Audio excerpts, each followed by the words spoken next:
Jesus disse aos seus discípulos: sempre vão acontecer coisas que fazem com que as pessoas caiam em pecado. Mas ai do culpado. Seria melhor para essa pessoa que ela fosse jogada no mar com uma grande pedra de moinho amarrada no pescoço do que fazer com que um destes pequeninos peque. Tenham cuidado. Se seu irmão pecar, repreendam. Se ele se arrepender, perdoe. Se pecar contra você 7 vezes num dia, e cada vez vier e disser, me arrependo, então perdoe. Os apóstolos pediram ao Senhor, aumente a nossa fé. E ele respondeu, se a fé que vocês têm fosse do tamanho de uma semente de mostarda, vocês poderiam dizer a esta figueira brava, arranque-se pelas raízes e vá se plantar no mar. E ela obedeceria. Jesus disse, façam de conta que um de vocês tem um empregado que trabalha na lavoura ou cuida das ovelhas. Quando ele volta do campo, será que você vai dizer, venha depressa e sente-se à mesa?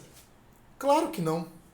Pelo contrário, você dirá, prepare o jantar para mim, ponha o avental e me sirva, enquanto eu como e bebo. Depois você pode comer e beber. Por acaso o empregado merece agradecimento porque obedeceu às suas ordens? Assim deve ser com vocês. Depois de fazerem tudo o que foi mandado, digam, somos empregados que não valem nada, porque fizemos somente o nosso dever. Jesus continuava viajando para Jerusalém e passou entre as regiões da Samaria e da Galiléia. Quando estava entrando num povoado, 10 leprosos foram se encontrar com ele. Eles pararam de longe e gritaram, Jesus! Mestre, tenha pena de nós. Jesus os viu e disse, vão e peçam aos sacerdotes que examinem vocês. Quando iam pelo caminho, eles foram curados. E quando um deles, que era samaritano, viu que estava curado, voltou louvando a Deus em voz alta, ajoelhou-se aos pés de Jesus e lhe agradeceu. Jesus disse, os homens que foram curados eram 10. Onde estão os outros 9? Por que somente este estrangeiro voltou para louvar a Deus?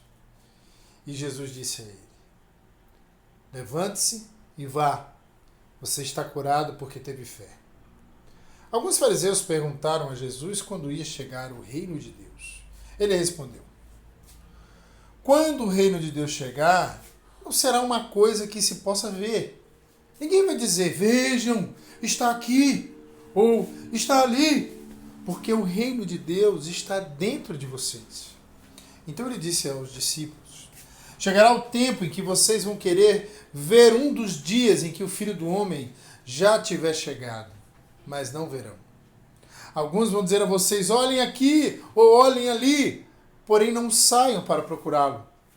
Porque assim como o relâmpago brilha de uma ponta do céu até a outra, assim será no dia em que o Filho do Homem vier. Mas primeiro ele precisa sofrer e ser rejeitado pelo povo de hoje. Como foi no tempo de Noé, assim também será nos dias de antes da vinda do Filho do Homem. Todos comiam e bebiam e os homens e as mulheres casavam, até o dia em que Noé entrou na barca. Depois veio o dilúvio e matou todos. A mesma coisa aconteceu no tempo de Ló. Todos comiam e bebiam, compravam e vendiam, plantavam e construíam. No dia em que Ló saiu de Sodoma, choveu do céu fogo e enxofre e matou todos. Assim será o dia em que o Filho do Homem aparecer. Aí, ai, quem estiver em cima da sua casa. Aí, quem estiver em cima da sua casa, no terraço, desça e fuja logo. E não perca tempo entrando na casa para pegar as suas coisas.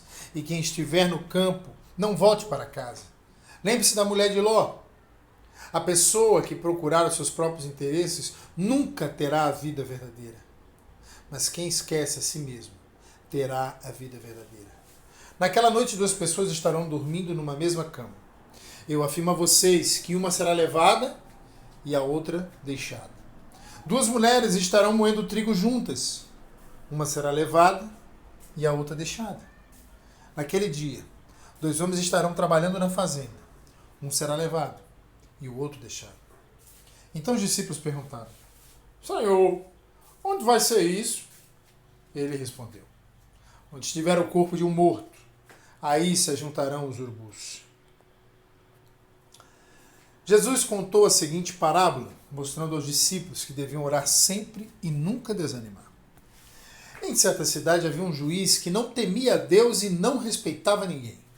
Nessa cidade morava uma viúva, que sempre o procurava para pedir justiça, dizendo: ajude-me e julgue meu caso contra o meu adversário. Durante muito tempo o juiz não quis julgar o caso da viúva, mas afinal pensou assim: é verdade que eu não temo a Deus e também não respeito ninguém. Porém, como esta viúva continua me aborrecendo, vou dar a sentença a favor dela. Se eu não fizer isso, ela não vai parar de vir me amolar até acabar comigo. E o Senhor continuou: prestem atenção naquilo que aquele juiz desonesto disse.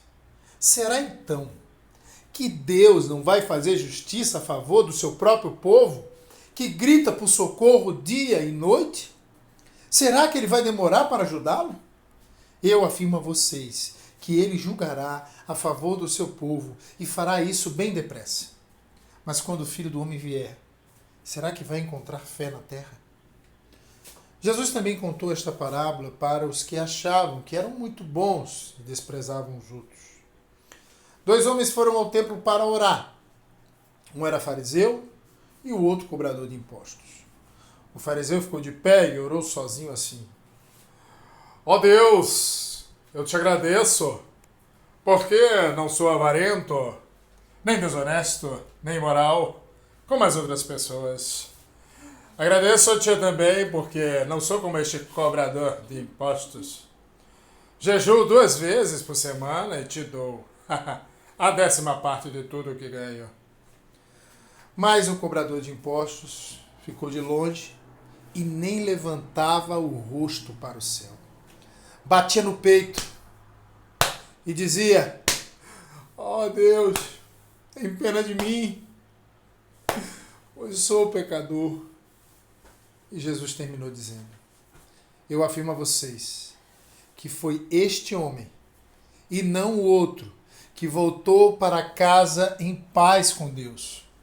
Porque quem se engrandece será humilhado, e quem se humilha será engrandecido.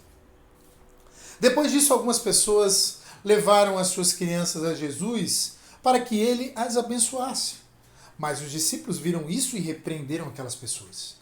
Então Jesus chamou as crianças para perto de si e disse: deixem que as criancinhas venham a mim. E não proíbam que elas façam isso, pois o reino de Deus é das pessoas que são como estas crianças. Eu afirmo a vocês que isto é verdade. Quem não receber o reino de Deus como uma criança, nunca entrará nele. Certo líder judeu perguntou a Jesus: bom mestre, o que devo fazer para conseguir a vida eterna? Jesus respondeu: por que você me chama de bom? Só Deus é bom e mais ninguém. Você conhece os mandamentos? Não cometa adultério, não mate, não roube, não dê falso testemunho contra ninguém, respeite o seu pai e a sua mãe. O homem respondeu: desde criança eu tenho obedecido a todos esses mandamentos. Quando Jesus ouviu isso, disse: falta mais uma coisa para você fazer. Venda tudo o que você tem e dê o dinheiro aos pobres, e assim você terá riquezas no céu. Depois venha e me siga. Quando o homem ouviu isso, ficou muito triste, pois era riquíssimo.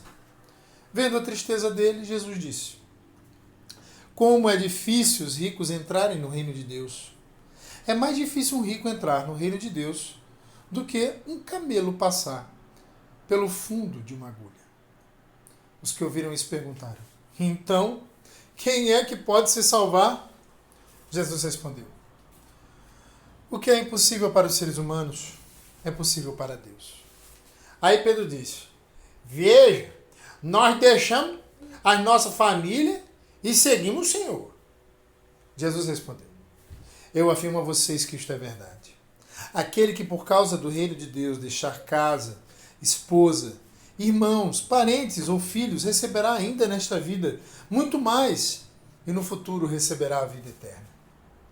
Jesus levou os 12 discípulos para um lado e disse: escutem, nós estamos indo para Jerusalém, onde vai acontecer tudo o que os profetas escreveram sobre o Filho do Homem. Ele será entregue aos não-judeus, e estes vão zombar dele, insultá-lo, cuspir nele e bater nele, e depois o matarão. Mas no terceiro dia ele ressuscitará. Os discípulos não entenderam nada do que Jesus disse. O que essas palavras queriam dizer estava escondido deles, e eles não sabiam do que Jesus estava falando. Jesus já estava chegando perto da cidade de Jericó. Acontece que um cego estava sentado na beira do caminho, pedindo esmola. Quando ouviu a multidão passando, ele perguntou o que era aquilo. É Jesus de Nazaré que está passando, responderam. Aí o cego começou a gritar: Jesus, filho de Davi, tenha pena de mim! As pessoas que iam na frente o repreenderam e mandaram que ele calasse a boca. Mas ele gritava ainda mais: Filho de Davi, tenha pena de mim! Jesus parou e mandou que trouxessem o cego. Quando ele chegou perto, Jesus perguntou: o que é que você quer que eu faça? Senhor, eu quero ver de novo, respondeu ele. Então Jesus disse: veja, você está curado porque teve fé. No mesmo instante, o homem começou a ver e, dando glória a Deus, foi seguindo Jesus. E todos os que viram isso começaram a louvar a Deus.